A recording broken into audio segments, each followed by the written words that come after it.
ईद मनाने का तरीका। हदीस मुबारका की रोशनी में ईद को सिर्फ खुशी और रस्म व रवाज का दिन नहीं बल्कि इबादत, शौकर और समाजी खुशी का दिन बनाया जाता है। हज़रत मोहम्मद सल्लल्लाहु अलैहि वसल्लम की सनत हमें ईद मनाने का बेहतरीन तरीका सिखाती है। शकर और इबादत। ईद का आगाज अल्लाह का शुक्र अदा करने से करें। नमाज ईद अदा करना सबसे अहम अमल है। नबी करीम सल्लल्लाहु अलैहि वसल्लम ईद के दिन खुसूसी नमाज के लिए जाते और अल्लाह की बड़ाई बयान करते थे। सिदका व खैरात। खासतौर पर ईद उल फित्र से पहले सिदका फित्र देना ज़रूरी है ताकि गरीब लोग भी ईद की खुशियों में शामिल हो सकें। ये अमल हमदर्दी और बराबरी को फ़रोग देता है। खुशी का इजहार हुदूद के अंदर। हदीस में आता है कि ईद खुशी का दिन है, लेकिन यह खुशी शरीयत के दायरे में होनी चाहिए।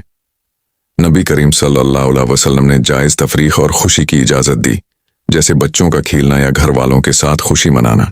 रिश्तेदारों से मेल जोल। ईद के दिन रिश्तेदारों और दोस्तों से मिलना, सुलह करना और मोहब्बत बढ़ाना संत है।